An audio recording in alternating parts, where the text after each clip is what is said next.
I'm back with a new episode of 3 Rounds. And guys, the news is starting to pick up because I feel like we're finally back to the fights. Look, we all love the break during the holiday season, but there's nothing better than fights every week, and that's what we got right now. But you always got to fight in the middle of the week as we go 3 rounds. So let's go.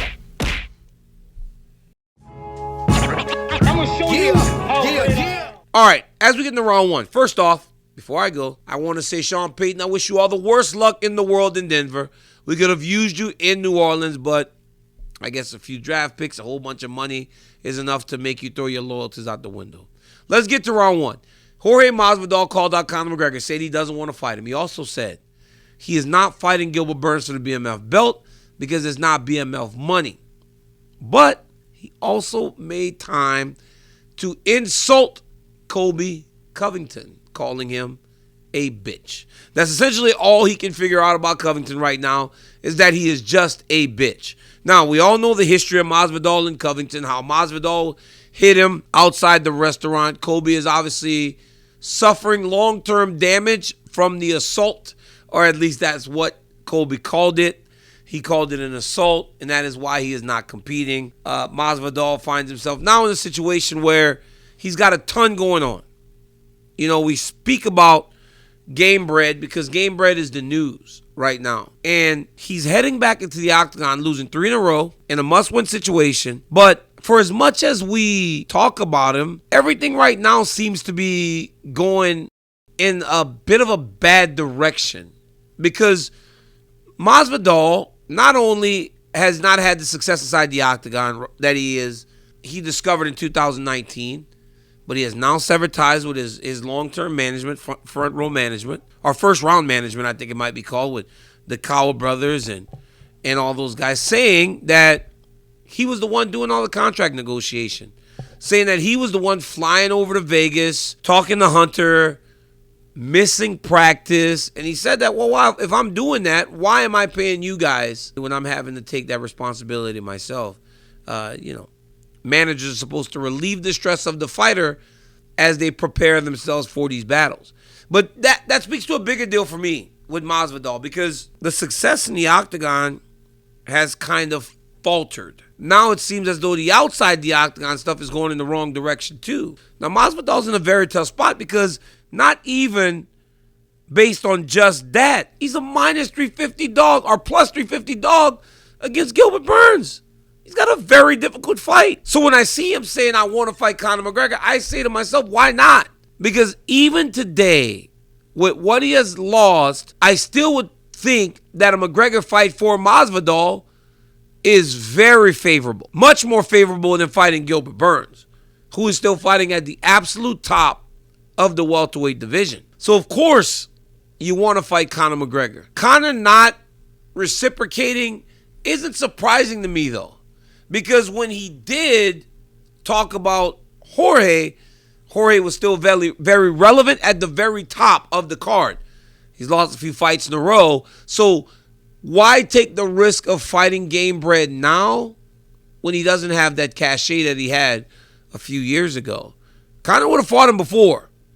But it's a very difficult matchup for McGregor. And there doesn't seem to be that much upside for him. So I'm not surprised that he isn't saying his name. But I think Masvidal needs to focus on the task at hand, is Gilbert Burns.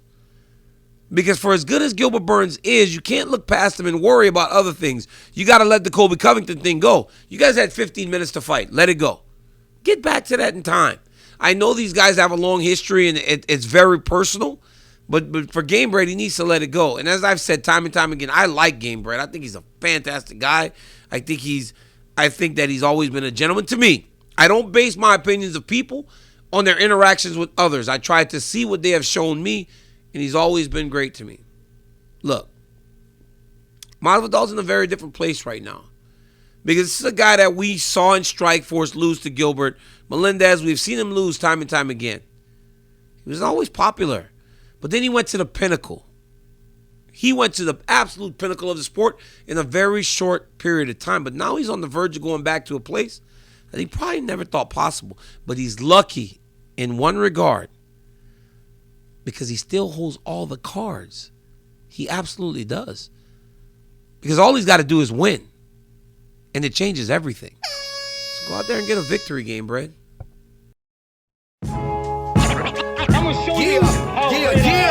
There's beauty in being a man, right? Because now I'm starting 2 rounds with 2 guys talking about Conor McGregor. And the next one is the former lightweight champion of the world, Charles "Do Bronx" Oliveira. Charles is another guy that had things to say about McGregor, but it's much different. Because whereas Game Bread is still calling for the fight, Do Bronx said he's done calling for McGregor. Conor McGregor, você vai vir ou você vai correr? He said there are no fools here. Everybody knows we want the fight because Conor will give us a lot of money. Jose Aldo said that himself when he retired and goes, how can I hate Conor when he gave me the most money? But then Oliveira continued and said that he's a guy that needs to be hype. He talked about this at UFC 283. He had a fan Q&A. He said, I've asked for this fight plenty of times and he never says anything. I'll be ready to fight him one day when he wants to, but I will not call out his name anymore. Hey, Conor picks his fights. Like Dos Anjos have said time and time again. Dos Anjos said that Charles wants to fight everybody. Everybody wants to fight McGregor because it's lucrative. But he picks his fights. And when he feels that the fight is for him, he'll choose it. They both said, I'm talking about Dos Anjos now, we'll be waiting, but we'll continue to fight in the meantime. McGregor chickened out a long time ago. Long time ago. He handpicks his fights. Guys, this is what being the man does. They all think that Conor picks fights that he thinks he can win, and now all of a sudden we hear he may fight Tony Ferguson and coach the Ultimate Fighter. They're both saying that they're not going to talk about McGregor anymore. I'm going to focus on Oliveira a little bit. But it's exactly what he's doing. It's like having a girlfriend and you think, if I stop liking her, maybe she'll like me more. She'll start to miss me. Maybe if I don't pay as much attention to her, she'll like tap in and then I get her to love me as much as I love her. I don't think that's going to happen. I think for these guys to get McGregor to fight them, especially where they are in their careers right now, I think you got to keep insulting him.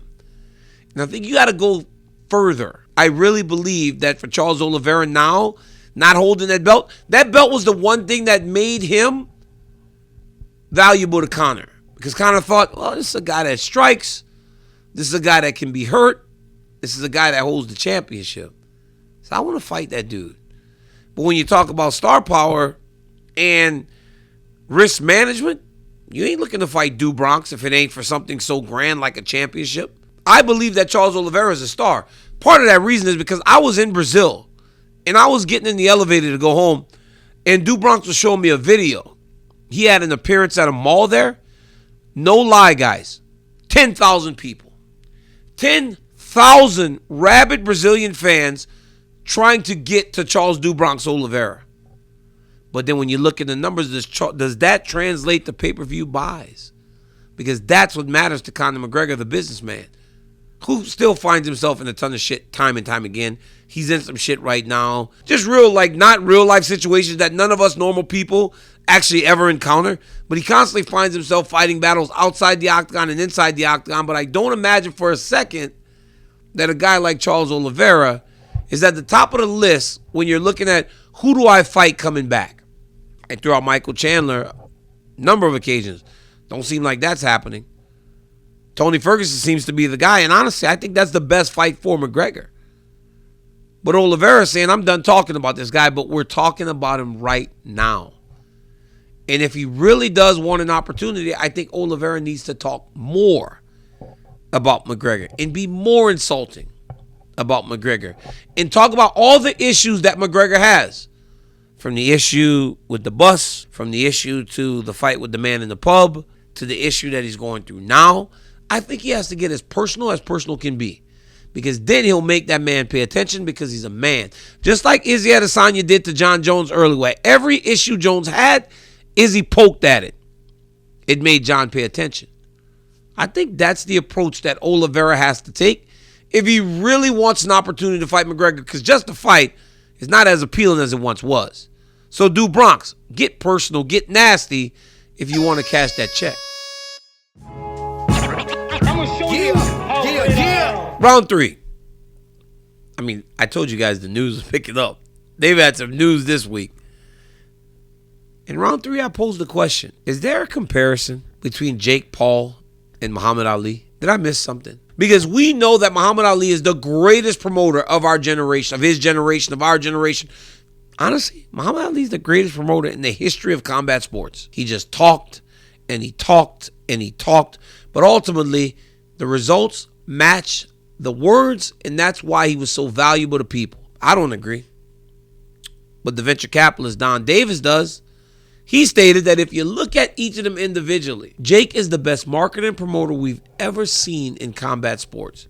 Maybe since Muhammad Ali. Which is a bit of a weird way to phrase that because he said ever, but then maybe since Muhammad Ali. But he goes, the bigger part of the deal is Jake is being a marketer, creator, and a promoter of the fights that he is not in for PFL. He also mentioned that Paul's role is to elevate the other fighters on the roster, saying he is exclusively on our platform to raise the profile of other fighters in other fights in the super fight division and in the league. He talked about Jake Paul's reach, which we know is massive, saying that Paul's social media has become so big that he can help to boost the promotion, saying that Jake has more followers and more engagements than the UFC as an entire promotion by himself. All those things are absolutely true. Cannot disagree. The Paul brothers are some of the most, they're social giants. And I talked about Jake Paul a few weeks ago, how I have a newfound respect for him and I don't dislike him as much as I did. And that's absolutely true. But anytime you place anyone in a category with Muhammad Ali, you are going to get kickback, especially a category that he dominated. There was no one like Muhammad Ali. Every guy Muhammad Ali fought attacked him. They attacked him. They attacked him because he was so good with this. Jake Paul got attacked by me, but it was more annoyed at the time. It was more of an annoyance as to why is this guy here? Why is this guy doing this? If that was why you go after him, sure, you get the reaction, but I don't know if it's the reaction or the respect that even when Sonny Liston was called a big gorilla by Muhammad Ali, why he wanted to kick his ass, he was annoyed, but he also respected the person in front of him, knowing that when he was going to fight Ali, it was going to be hell to pay to try to get to beat him. I don't think people respect Paul in that way yet. They're starting to gain it, though. Every time he wins, they're starting to gain that respect for him as a competitor. He fights Tommy Fury in his next appearance. That'll go a long way to how much people respect Jake Paul, the fighter, and not just the guy that talks and can get on your nerves. I do it to people all the time, guys. I annoy the shit out of people. I poke and I poke and I poke and I poke, and they want to kill me. But they also recognize that if they try to fight me, it's much different. I don't think people have that fear yet of Paul. Can he promote? Yes, absolutely. What he has done for where he started and who he is has been nothing short of amazing. Let's give the guy his roses. Let's give him props for doing what he's done. I mean, hell, he's got the PFL hiring him, and they don't even know if he's really going to fight. His brother Logan put a picture up of him and Dana like he was going to sign with the UFC. He has a sports drink. I get that that's promotion, but on the same level as Ali is where it starts to get a little bit crazy for me. I watch Howard Cosell stand between Joe Frazier trying to attack Muhammad Ali on the couch. Everybody wanted a piece of him because of the way he prodded at you, but also recognized that if you fought him, you had your hands full. I think Jake Paul is a good promoter. I think he's very good because you don't get to where he is today on Showtime selling pay-per-views without a great mouthpiece. But come on, Donn Davis. You're putting him on the same level as Muhammad Ali? We all lie, but come on, man. Come on. And now for my final thought. What do we make of Raul Rosas Jr.? You know, this kid came out the other day and said he's going to be a 3-division champion. And I was asked, like, what is his ceiling? I don't know. How do you know? It's not something we've seen before. It's very simple and easy to see a guy on a football field that, you know, wow, this kid's going to be the next big thing, or he has a chance to. because we've seen many of them from the past. We've seen kids that have been born and bred to be NFL players. We haven't seen a kid born and bred to be a UFC fighter. I mean, Rory McDonald was one that we thought. He was years ahead of his time early, but then ultimately it phased out. We thought he was a surefire UFC champion. Never happened. So I don't know what the ceiling is for Raul Rosas Jr. But what I do know is that we got to make sure we don't rush him. Because he could go out and fight his next fight and, again, look like a world beater. But if we push him up the card too soon, he will become just another what if. The kid's young. He has time. So let's slow down a little bit. I understand he's confident. I always say it's useful ignorance. But let's give him some time. And not worry about what the ceiling is for this kid. Let's just enjoy that we got a young kid at 18 years old fighting men and finding success. That's what I think is important. Guys, thank you again for joining me. I appreciate you always watching. Until next time, like, subscribe, tell your friend to tell your friend.